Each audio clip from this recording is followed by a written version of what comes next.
ಆ ಕೊರವಂಜಿ ರೂಪಿಯಾದ ಶ್ರೀನಿವಾಸ ಪರಬ್ರಹ್ಮನಿಗೆ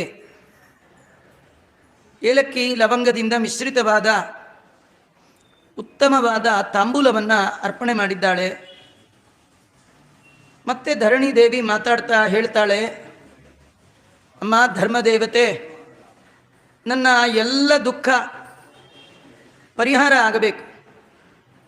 ಅದಕ್ಕೆ ನೀನು ಹೇಳುವ ಮಾತುಗಳೇ ಮುಖ್ಯ ಕಾರಣ. ಅದರಿಂದ ಸತ್ಯವಾದ ಮಾತನ್ನು ಹೇಳಮ್ಮ. ನೋಡು, ನೀ ಹೇಳಿದ ಹಾಗೆ ಈ ಮರದಲ್ಲಿ, ಬಂಗಾರದ ಮರದಲ್ಲಿ ಮುತ್ತುಗಳನ್ನು 3 ರಾಶಿಯಾಗಿ ತಂದು ನಿನಗೆ ಕಾಣಿಕೆ ಇಟ್ಟಿದ್ದೇನೆ, ಸ್ವೀಕಾರ ಮಾಡು. ನನಗೆ ಸತ್ಯವಾದ ಭವಿಷ್ಯವನ್ನು ಹೇಳು ಅಂತ ಕೇಳಿದಾಗ, ತಾನು ಹೇಳಿದ ಎಲ್ಲ ಮಾತನ್ನು ಕೇಳಿದ ಧರಣಿಯಲ್ಲಿ ಸಂತುಷ್ಟನಾದ ಭಾಗೀರಥಿಯ ಪಿತನಾದ ಶ್ರೀನಿವಾಸ ಮಾತಾಡ್ತಾ ಇದ್ದಾನೆ. ಆ ರಾಜನ ಪತ್ನಿಯಾದ ಧರಣಿದೇವಿಯ ಕೈಯನ್ನು ಹಿಡಿದು, ನಿನ್ನ ಮಗಳ ಶರೀರ ಶೋಷಣೆ ಏನು ಕಾರಣ ಹೇಳ್ತೇನೆ ಕೇಳು ಅಂತ ಕೊರವಂಜಿ ರೂಪದ ಭಗವಂತ ಹೇಳ್ತಾ ಇದ್ದಾನೆ. ಆಗತ ಪುರುಷೇಣಾಪಿ ಮನ್ಮತಾಕೃತಿನಾ ಶುಭೆ ಸವಿಸ್ತಾರಾದ್ರಾಜಪುತ್ರಿ ಪ್ರಬದಾಮಿನಿ ಬೋಧತತ್. ಒಳ್ಳೆ ಮನ್ಮಥಾಕಾರವುಳ್ಳ ಒಬ್ಬ ಪುರುಷ ನಿನ್ನೆ ತಾನೇ ಬಂದಿದ್ದ, ನಿನ್ನ ಮಗಳು ನೋಡಿದ್ದಾಳೆ. ಅದಕ್ಕಾಗಿಯೇ ನಿನ್ನ ಮಗಳಿಗೆ ಈ ರೀತಿ ಅಂಗಶೋಷಣೆ ಉಂಟಾಗುತ್ತಾ ಇದೆ. ನಿಂಗೆ ವಿಸ್ತಾರವಾಗಿ ಹೇಳ್ತೇನೆ ಕೇಳು. ನಿನ್ನೆ ದಿನ ನಿನ್ನ ಮಗಳು ಉದ್ಯಾನವನಕ್ಕೆ ಹೋಗಿದ್ಲು ತಾನೆ. ಆ ಉದ್ಯಾನವನಕ್ಕೆ ಒಬ್ಬ ಮನ್ಮಥಾಕಾರನಾದ ಪುರುಷ ದಿವ್ಯವಾದ ಕುದುರೆಯನ್ನು ಏರಿ ಅದೇ ಉದ್ಯಾನವನಕ್ಕೆ ಬಂದಿದ್ದಾನೆ. ಒಳ್ಳೆ ರೂಪ ಲಾವಣ್ಯದಿಂದ ಕೂಡಿದವ. ಅವನ ರೂಪಕ್ಕೆ ನಿನ್ನ ಮಗಳೇ ಮನಸೋತಿದ್ದಾಳೆ. ತಥೋಸ್ಯ ಅಂಗಶೋಷಣಂ, ಅದರಿಂದಲೇ ಈ ಜ್ವರ ಅವಳಿಗೆ ಬಂದಿದೆ.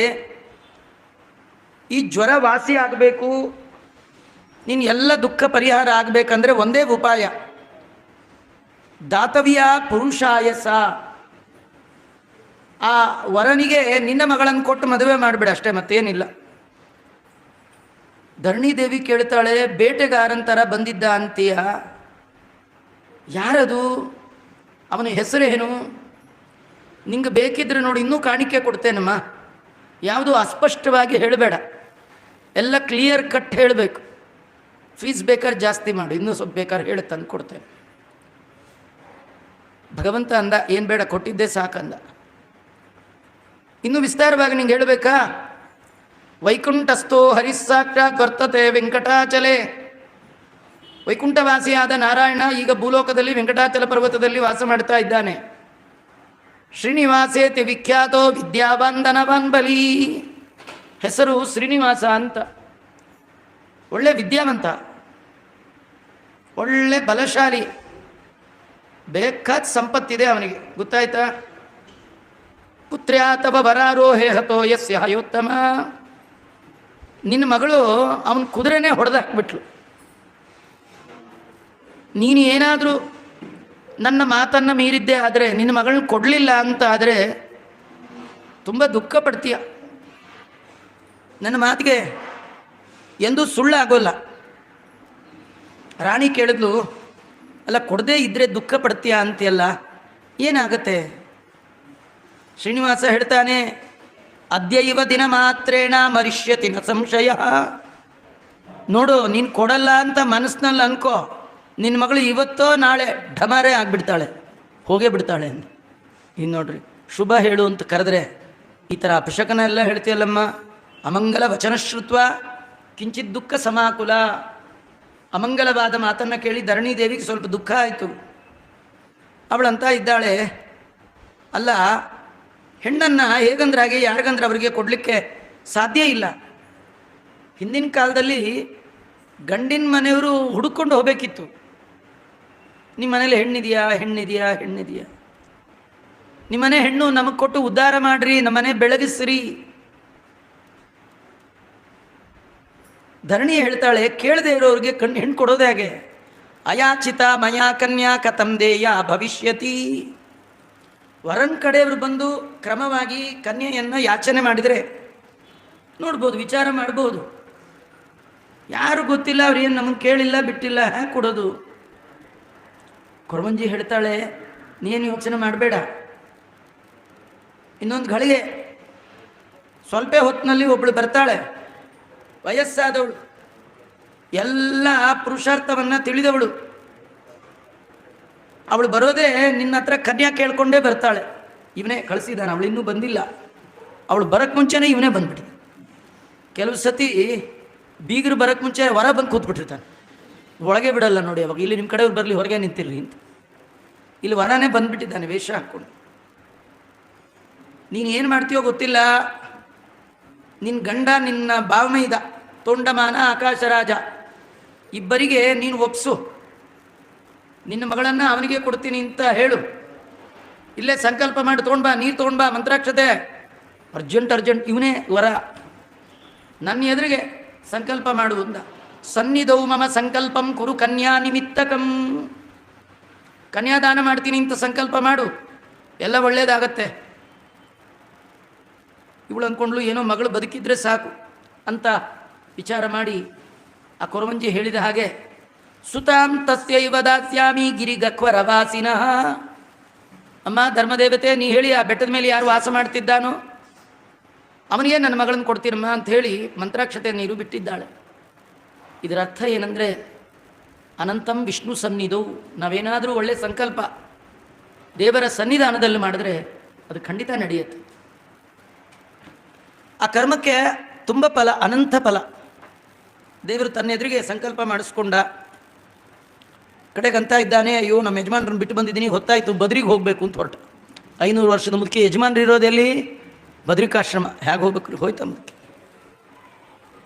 ಕಡೆಗೆ ಈ ತಾಯಿ ಧರಣಿ ದೇವಿ ಮಗಳ ಹತ್ರ ಬಂದು ಕೇಳ್ತಾ ಇದ್ದಾಳೆ, ಅಮ್ಮ ಏನಿದು, ಯಾರ್ಯಾರೋ ಬಂದಿದ್ರು, ಕೊರವಂಜಿ ಹೀಗೆಲ್ಲ ಹೇಳಿದ್ಲು, ಏನು ನಿಂದು ಕಥೆ ಅಂತ.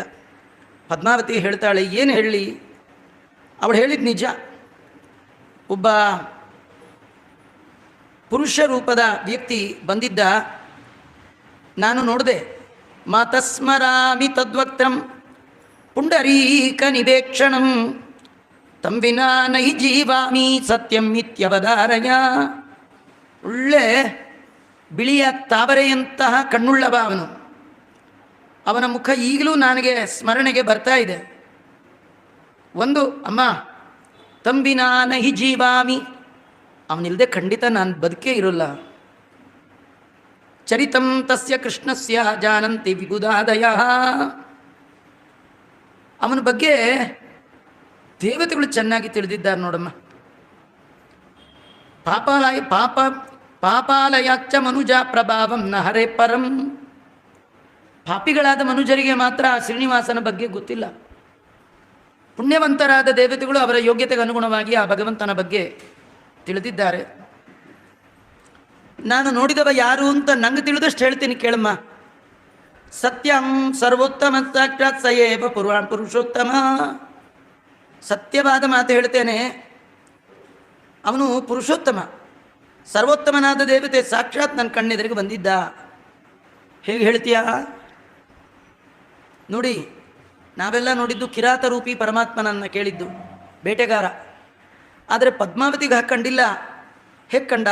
ದಕ್ಷಿಣಂಬಾಣಿಮಾಶ್ರಿತ್ಯ ಚಕ್ರತೆ ರಾಜತೆ ಚಕ್ರಮುತ್ತಮಂ. ಯಾರ ಬಲಗೈಯಲ್ಲಿ ಸುದರ್ಶನ ಚಕ್ರ ವಿರಾಜಮಾನವಾಗಿದೆಯೋ, ಇನ್ನೊಂದು ಕೈಯಲ್ಲಿ ಹಂಸದಂತೆ ಬಿಳಿ ಬಣ್ಣದ ಶಂಖ ಇದೆಯೋ, ಯಾರ ಕೊರಳಲ್ಲಿ ಹೊಳೆಯುವ ಕೌಸ್ತುಭ ಮಣಿ ಇದೆಯೋ, ಯಾರ ಕಿವಿಯಲ್ಲಿ ಮಕರಾಕೃತಿಯ ಕುಂಡಲ ಇದೆಯೋ, ಅಂತಹ ಭಗವಂತನನ್ನೇ ನಾನು ಕಂಡೆ.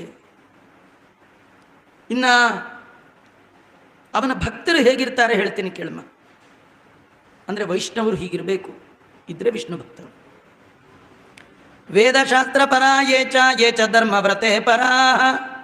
ಯಾರು ಸದಾ ಅಧ್ಯಯನಶೀಲರಾಗಿರ್ತಾರೋ, ಯಾರು ಭಗವಂತನ ಪ್ರೀತಿಗಾಗಿ ಬಗೆ ಬಗೆಯ ವ್ರತಗಳನ್ನು ಹೆಚ್ಚು ಆಸಕ್ತಿ, ಉತ್ಸಾಹ, ಭಕ್ತಿ, ಸಂತೋಷದಿಂದ ಇಷ್ಟಪಟ್ಟು ಮಾಡ್ತಾ ಇರ್ತಾರೋ, ವೇದೋಕ್ತಂ ಕರ್ಮ ಕುರುವಂತಿ ತಾನ್ ಭಕ್ತಾನ್ ವಿದ್ಯೆ ವೈಷ್ಣವಾನ್.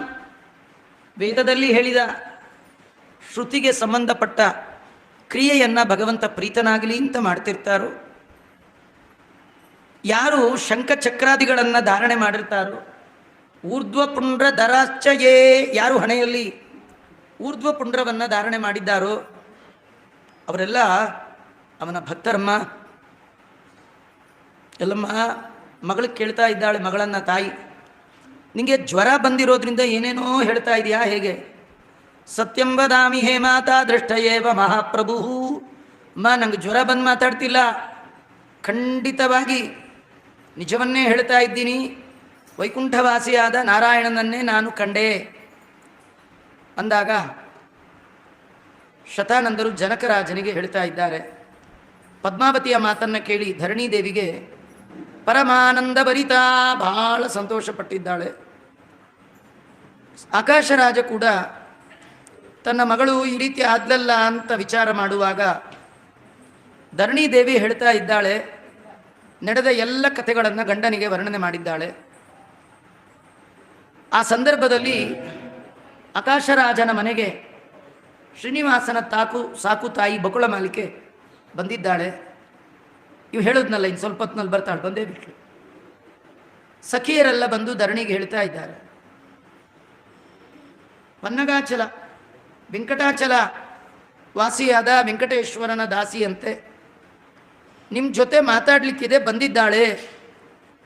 ಧರಣಿದೇವಿ ಬಾಗಿಲಿಗೆ ಹೋಗಿ ಬಕುಲ ಮಾಲಿಕೆಯನ್ನು ಕರ್ಕೊಂಡು ಬರ್ತಾ ಇದ್ದಾಳೆ. ಒಳ್ಳೆ ಆಸನ ಕೊಟ್ಲು, ಕೂಡಿಸಿದ್ಲು. ತಿಷ್ಟಭದ್ರೇ ವರಾರೋಹೇ ರತ್ನಪೀಠೆ ಸುನಿರ್ಮಲೇ. ಗಂಡಿನ ತಾಯಿ ಸರಿಯಾಗಿ ನೋಡ್ಕೋಬೇಕಲ್ಲ, ಒಳ್ಳೆ ಪೀಠ ಕೊಟ್ಟು ಕೂಡಿಸಿದ್ಲು. ನೀನು ನಮ್ಮ ಮನೆಗೆ ಬಂದದ್ದು ನಮ್ಮ ಜನ್ಮ ಸಾರ್ಥಕ ಆಯಿತು. ಸ್ವಾಗತಂತೆ ಮಹಾಭಾಗೆ ಮಮ ಪುಣ್ಯಸ್ಯ ಕಾರಣಂ. ಜನ್ಮಾಂತರದ ಪುಣ್ಯ ನಿನ್ನಂಥ ಸಜ್ಜನ ಮನೆಗೆ ಬರೋದು.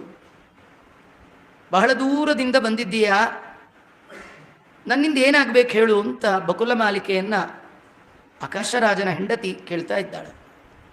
ಬಕುಲ ಮಾಲಿಕ ಹೇಳಿದ್ಲು, ಅಮ್ಮ ಕೆಲಸ ತುಂಬ ಇದೆ, ಮುಖ್ಯವಾದ ಕೆಲಸ ಹೇಳಿಬಿಡ್ತೀನಿ ಮೊದಲು, ಯಾಕೆಂದರೆ ಹೇಳಬೇಕಾದ್ದನ್ನು ಮರೆತು ಉಳಿದದ್ದೆಲ್ಲ ಮಾತಾಡ್ಕೊಂಡು ಹೋಗ್ಬಿಟ್ರೆ. ಕನ್ಯಾಪೇಕ್ಷಾ ಮುಖ್ಯ ಕಾರಂ ಪುನಃ ಕಾರ್ಯ ಶತೇನ ಕಿಂ. ಬೇಕಾಷ್ಟು ಕೆಲಸ ಇದೆ, ಮುಖ್ಯವಾದದ್ದು ಕನ್ಯಾಪೇಕ್ಷ. ನಮ್ಮನೇಲಿ ಒಂದು ವರ ಇದ್ದಾನೆ, ನಿಮ್ಮನೇಲಿ ಕನ್ಯಾ ಇದೆ ಅಂತ ಕೇಳಿದೆ, ಅದಕ್ಕೆ ಬಂದೆ. ಧರಣಿ ಅಂದ್ಲು, ಒಳ್ಳೆ ಕೆಲಸ ಮಾಡಿದೆ, ನಮಗೂ ಕೂಡ ವರಾಪೇಕ್ಷೆ ಇದೆ. ಯಾರು ವರ? ಯಾರು? ಏನು ಒಂದೇನು ದೇಶ, ಗೋತ್ರ, ನಕ್ಷತ್ರ, ಅಪ್ಪ ಅಮ್ಮ, ಆಚಾರ ವಿಚಾರ ನೋಡಿ ಇದೆಲ್ಲ ಕೇಳಬೇಕ್ರಿ. ಏನಿಲ್ಲ, ಈಗ ಮೊದಲೆಲ್ಲ ಮದುವೆಗೆ ಜಾತಕ ಬೇಕಿತ್ತು, ಈಗೇನು ಜಾತಕ ಏನು ಬೇಡ. ಹುಡುಗ ಡಾಕ್ಟ್ರು, ಹುಡುಗಿ ಡಾಕ್ಟ್ರು, ಡಾಕ್ಟ್ರು ವರ್ಸಸ್ ಡಾಕ್ಟ್ರು ಮದುವೆ.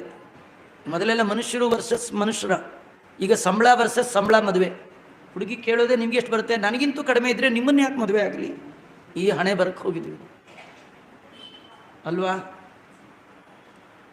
ಜನನೀತಸ್ಯ ಕಾವಾಲ ಜನಕಶ್ಚ ಮಹಾಮತೆ ಕಿಂಕುಲಂ ಕಿಮಾಚಾರ ಜಾತಿರ್ವಾ ತಸ್ಯ ಕಾವದ. ಅದೆಲ್ಲ ಕೇಳಿದಾಗ ಬಕುಲ ಮಾಲಿಕ ಹೇಳ್ತಾಳೆ, ನೋಡು ಅವ್ರ ಕಡೆದೆಲ್ಲ ಹೇಳ್ತೀನಿ ಕೇಳಮ್ಮ. ವಸುದೇವ ಆ ಹುಡುಗನ ತಂದೆ, ತಾಯಿ ದೇವಕಿ ದೇವಿ, ಅವ್ರದ್ದು ಕುಲ ಬಂದು ಚಂದ್ರ ವಂಶ, ಹೆಸರು ಕೃಷ್ಣ ಅಂತ, ವಸಿಷ್ಠ ಗೋತ್ರ, ಶ್ರವಣ ನಕ್ಷತ್ರ, ಎಲ್ಲ ನಕ್ಷತ್ರ ಗೋತ್ರ. ಮೋಸ ಏನು ಗೊತ್ತಾ, ಶ್ರೀನಿವಾಸನ ನಾಟಕ ಅಂದರೆ ನಾಟಕ ರೀ. ಇದೆಲ್ಲ ಅಡ್ರೆಸ್ಸು ಕೃಷ್ಣಾವತಾರದ್ದು ಅಲ್ವಾ? ಕೃಷ್ಣ ಹುಟ್ಟಿದ ನಕ್ಷತ್ರ ಯಾವ್ದು ಹೇಳಿ? ಇಲ್ಲಿ ನೋಡಿ ನಕ್ಷತ್ರ ಯಾವ್ದು ಹೇಳಿದ್ದಾರೆ? ಶ್ರವಣ ನಕ್ಷತ್ರ. ಹುಡುಗಿ ನಕ್ಷತ್ರ ಚೇಂಜ್ ಮಾಡಿ ಜಾತಕ ಕೊಡೋದು ನೋಡಿದ್ರಿ, ಇದು ಹುಡುಗಂದೇ ನಕ್ಷತ್ರ ಚೇಂಜ್. ಯಾಕೆ ಹೀಗೆ? ಅವರು ನಿಮ್ಮ ಹುಡುಗ ಯಾವ ನಕ್ಷತ್ರದಲ್ಲಿ ಹುಟ್ಟಿದ ಕೇಳಲಿಲ್ಲ, ನಿಮ್ಮ ಹುಡುಗನ ನಕ್ಷತ್ರ ಯಾವುದು ಅಂತ ಕೇಳಿದೆ. ನಮಗೆ ಎರಡೂ ಒಂದೇ, ಆದರೆ ದೇವರಿಗೆ ಹಾಗಲ್ಲ. ಅವತ್ತು ಕೃಷ್ಣ ಹುಟ್ಟಿದಾಗ ಇದ್ದ ನಕ್ಷತ್ರ ರೋಹಿಣಿ, ಆದರೆ ಇವ್ರು ಕೇಳಿದ್ದು ಅವನು ಹುಟ್ಟಿದಾಗ ಯಾವ ನಕ್ಷತ್ರ ಇತ್ತು ಕೇಳಲಿಲ್ಲ. ನಿಮ್ಮ ಹುಡುಗನ ನಕ್ಷತ್ರ ಯಾವುದು? ಅದು ಯಾವುದಂದರೆ ಶ್ರವಣ. ಇದರ ಅರ್ಥ ಏನಂದರೆ, ಕೃತ್ತಿಕಾ ನಕ್ಷತ್ರ ಅಗ್ನಿ ನಕ್ಷತ್ರ, ಭರಣಿ ಯಮನ ನಕ್ಷತ್ರ, ಸ್ವಾತಿ ವಾಯುವಿನ ನಕ್ಷತ್ರ. ಹೀಗೆ ಒಂದೊಂದು ನಕ್ಷತ್ರಕ್ಕೆ ಒಬ್ಬೊಬ್ಬ ದೇವತೆ. ಶ್ರವಣ ನಕ್ಷತ್ರಕ್ಕೆ ಅಭಿಮಾನಿ ದೇವತೆ ವಿಷ್ಣು, ಅದಕ್ಕೆ ವಿಷ್ಣು ಪಂಚಕ ಉಪವಾಸ. ಯಾವ ನಕ್ಷತ್ರ ಮಾಡೋದು? ಶ್ರವಣೋಪವಾಸ. ಹಾಗಾಗಿ ನಕ್ಷತ್ರ ದೇವರದು ಯಾವುದು? ಶ್ರವಣ. ಒಂದು ಕತೆ. ಇನ್ನೊಂದು ಕತೆ ಏನಂದರೆ, ದೇವರು ಎಲ್ಲಿ ಹುಟ್ಟುತ್ತಾನೆ? ರೋಹಿಣಿಯಲ್ಲ, ಯಾರು ಯಾವಾಗಲೂ ಶ್ರವಣ ಮಾಡ್ತಾರೆ ಅವರಲ್ಲಿ ಹುಟ್ಟುತ್ತಾನೆ ದೇವರು. ಅಂತರಂಗದೊಳಗೆ ಹರಿಯ ಕಾಣಬೇಕಲ್ಲ, ಅಂತರಂಗದಲ್ಲಿ ದೇವರು ಹುಟ್ಟಬೇಕಾದ್ರೆ ಅವನ ಬಗ್ಗೆ ಶ್ರವಣ ಮಾಡಬೇಕು. ಕೇಳಿದವರಿಗೆ ಮಾತ್ರ ದೇವರು ಕಾಣಿಸ್ಕೊಳ್ತಾನೆ. ಹಾಗಾಗಿ ಇಷ್ಟೆಲ್ಲ ಹೇಳಿದ್ಲು. ಕಡೆಗೆ ಹುಡುಗ ಎಲ್ಲಿದ್ದಾನೆ, ಏನು ಮಾಡ್ತಾನೆ ಅಂದಾಗ, ಆಭಾಸೋ ವೆಂಕಟಗಿರಿ ವಿದ್ಯಾವಾನ್ ಧನವಾನ್ ಬಲಿ. ಬೆಟ್ಟದ ಮೇಲೆ ವಾಸ ಮಾಡ್ತಾನೆ, ಹಿಲ್ ಸ್ಟೇಷನ್ ನಮ್ಮ ಹುಡುಗಂದು. ಒಳ್ಳೆ ವಿದ್ಯಾವಂತ, ಬೇಕಾದ ದುಡ್ಡಿದೆ, ಒಳ್ಳೆ ಬಲ, ಒಳ್ಳೆ ಸದಾಚಾರ ಸಂಪನ್ನ, ಸ್ನಾನ ಸಂಧ್ಯಾ ವಂದನೆ ಎಲ್ಲ ಮಾಡ್ತಾನೆ. 25 ವರ್ಷ ಹುಡುಗನಿಗೆ. ಶಂಕಾಜಾತ ವರಾರೋಹೇ ಮಮತೆ ವಚನಾಚುಬೇ ಧರಣಿದೇವಿ.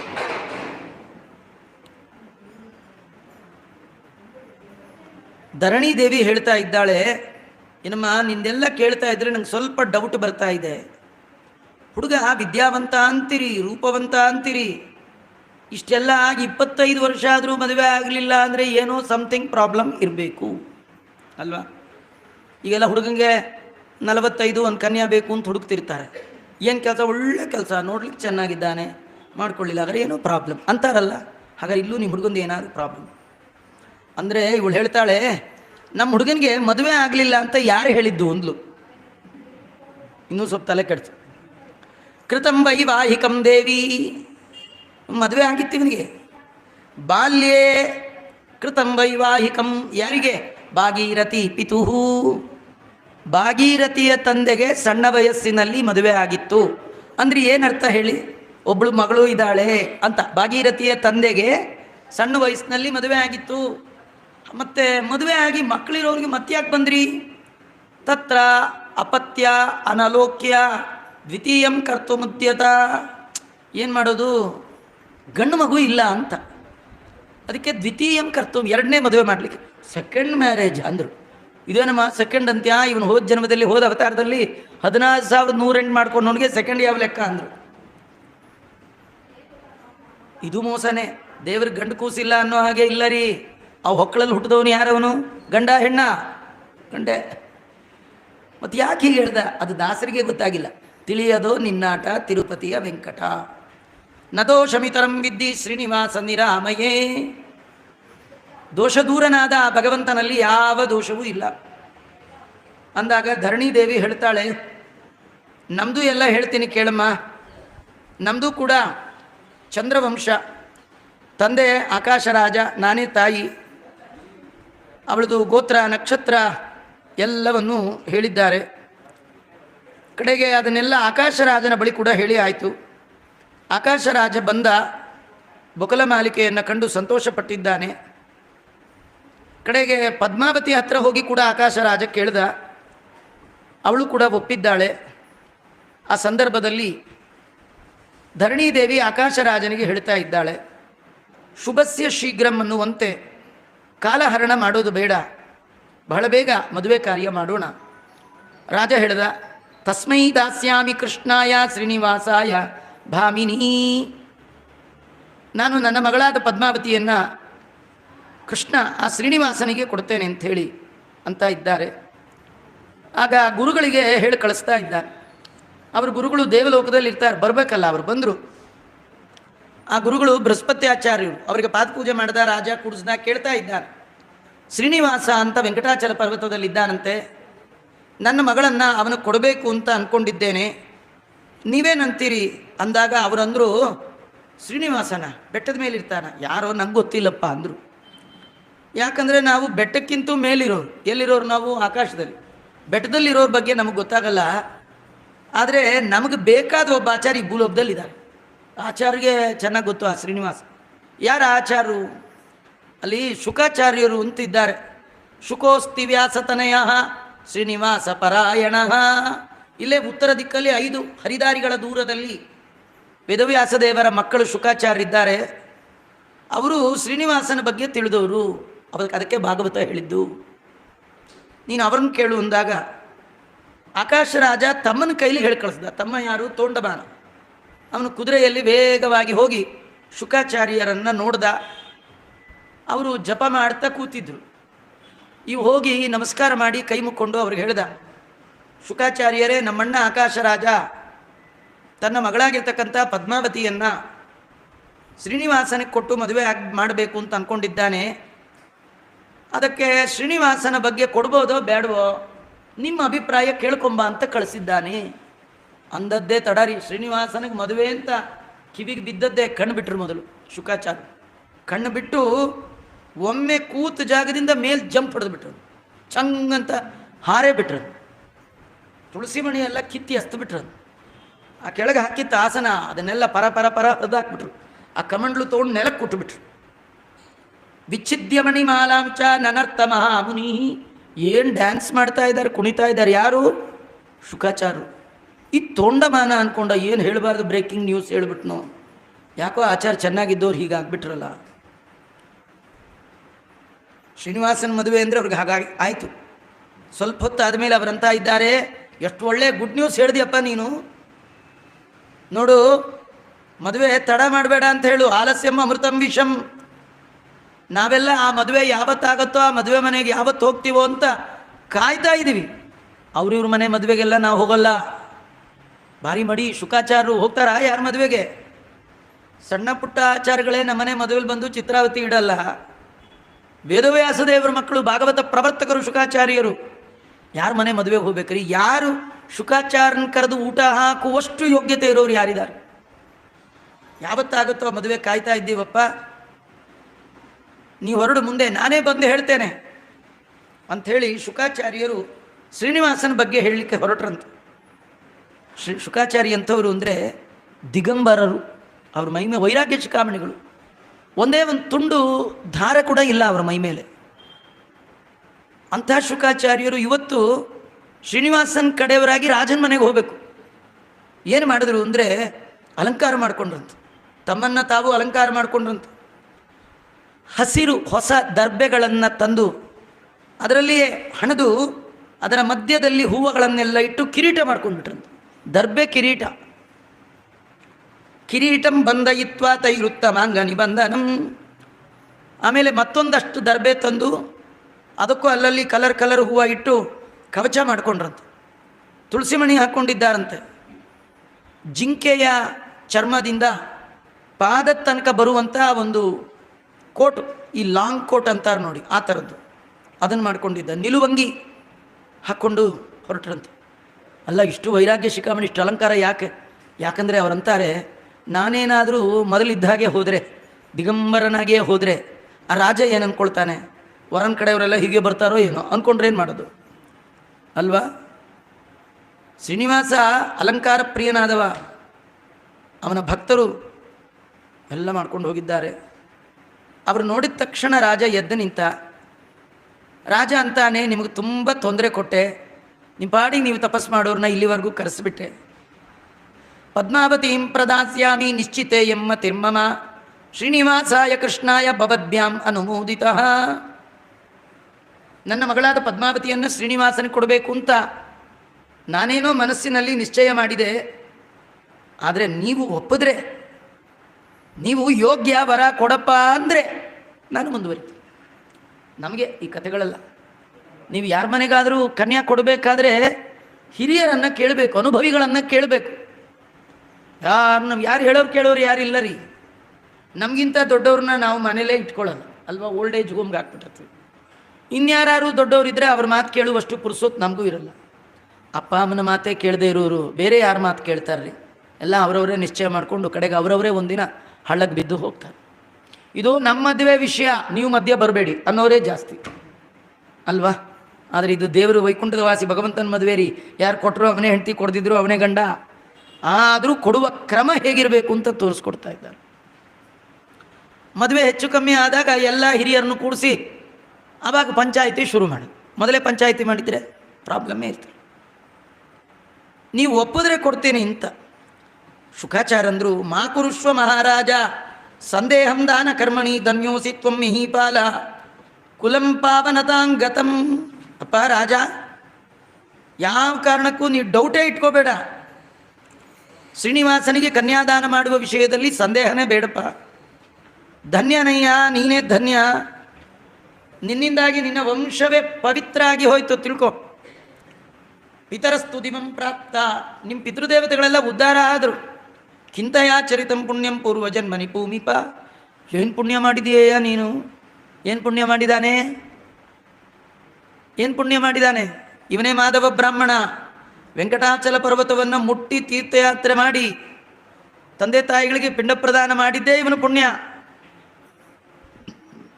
ಕಿಂತ್ವಯಾಚರಿತಂ ಪುಣ್ಯಂ ಪೂರ್ವಜನ್ಮನಿ ಭೂಮಿಪ.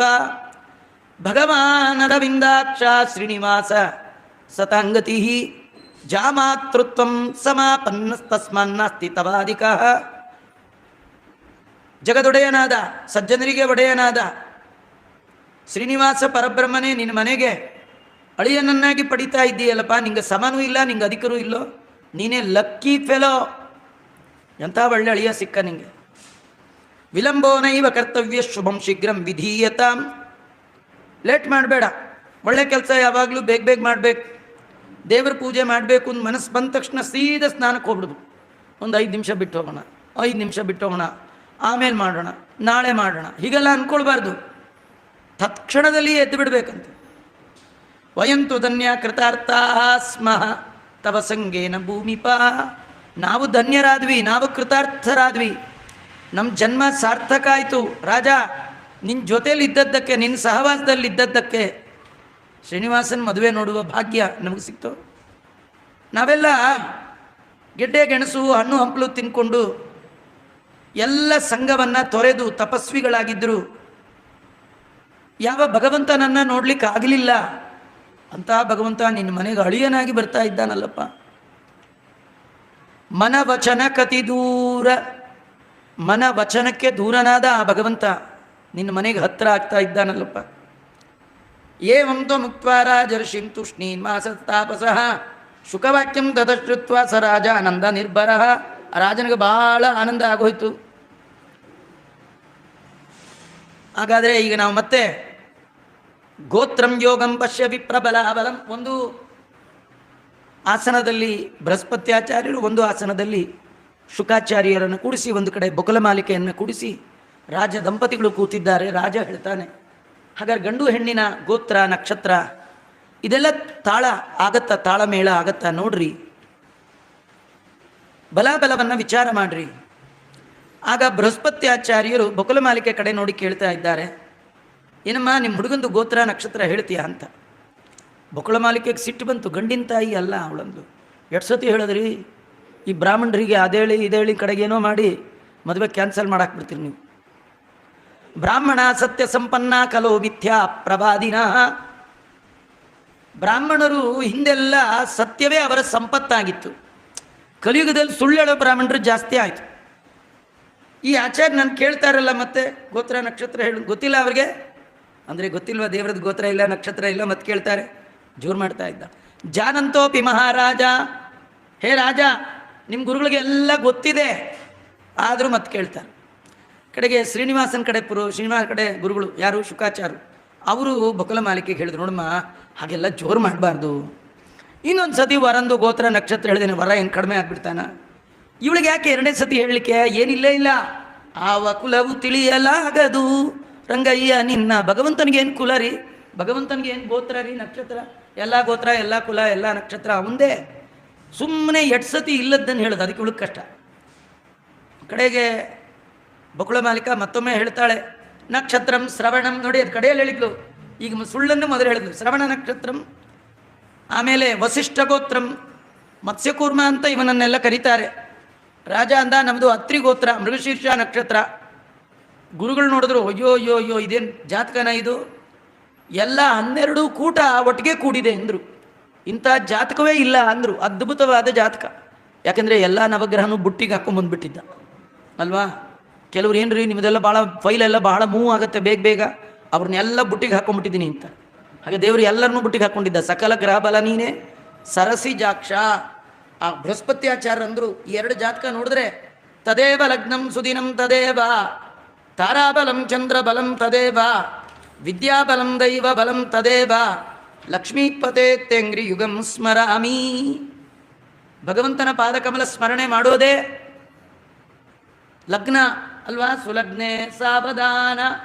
ಇಟ್ಟ ಮುಹೂರ್ತ ಹೇಗಾದರೂ ಇರಲಿ, ಆ ಮುಹೂರ್ತದಲ್ಲಿ ಭಗವಂತನ ಸ್ಮರಣೆ ಮಾಡಿ ಅಂತರ್ಪಟವನ್ನು ತೆಗೆದರೆ ಒಳ್ಳೆ ಮುಹೂರ್ತ ಆಗಿಬಿಡುತ್ತೆ. ತದೇವ ಲಗ್ನಂ ಸುದಿನಂ ತದೇವ. ತತ್ ಅಂದರೆ ವೇದ ಪ್ರತಿಪಾದ್ಯನಾದ ಭಗವಂತ, ಅವನ ಸ್ಮರಣೆಯೇ ಮಂಗಲ, ಅವನ ಸ್ಮರಣೆಯೇ ಎಲ್ಲವೂ. ಅಂತಹ ಭಗವಂತನೇ ಇದ್ದಾನೆ. ಆದ್ದರಿಂದ ಸರ್ವಂ ವಿಚಾರ್ಯ ಭೂಪಾಲ ಸ್ವಾರ್ಯ ಭಾವಂ ಸಮಶ್ರಿತ ಸುಮಂತ್ರಸ್ಯ ಬಂಧು ಮಿತ್ರಾದ್ಯೈ ಕನ್ಯಾದಾನಂ ಕುರು ಪ್ರಭೋ. ಬೃಹಸ್ಪತ್ಯಾಚಾರ್ಯರು ಹೇಳ್ತಾ ಇದ್ದಾರೆ, ರಾಜ ಯೋಚನೆ ಮಾಡಬೇಡಪ್ಪ, ನಿಂಗೆ ಹೇಳ್ತೀನಿ ಕೇಳು. ವಿಲಂಬಿ ನಾಮ ಸಂವತ್ಸರ ವೈಶಾಖ ಶುಕ್ಲ ದಶಮಿ ಶುಕ್ರವಾರ ಉತ್ತರ ಫಲ್ಗುಣಿ ನಕ್ಷತ್ರ ಸಂಜೆ 13 ಗಳಿಗೆಯಲ್ಲಿ ಬರುವ ಶುಭ ಕುಂಭಲಗ್ನ ಉತ್ತಮವಾದ ಮುಹೂರ್ತ ಅಂತ ಹೇಳ್ತಾ ಇದ್ದಾರೆ. ವಧುವರರ ಕುಲ ಕೂಡತ್ತೆ, ಯಾಕೆಂದರೆ ಇಬ್ಬರದು ಚಂದ್ರಕುಲ, ಇಬ್ಬರದು ಜಾತಿ ಕ್ಷತ್ರಿಯ ಜಾತಿ, ಇಬ್ಬರದು ಗೋತ್ರ ಆತ್ರೇಯ ಮತ್ತು ಬೇರೆ ವಸಿಷ್ಠ. ಪ್ರವರ ಭೇದ ಕೂಡ ಇರ್ತಕ್ಕಂಥದ್ದು. ಅಂದರೆ ಪ್ರವರದಲ್ಲಿ ಐಕ್ಯ ಆದರೆ ಆ ಗೋತ್ರ ಬರಲ್ಲ.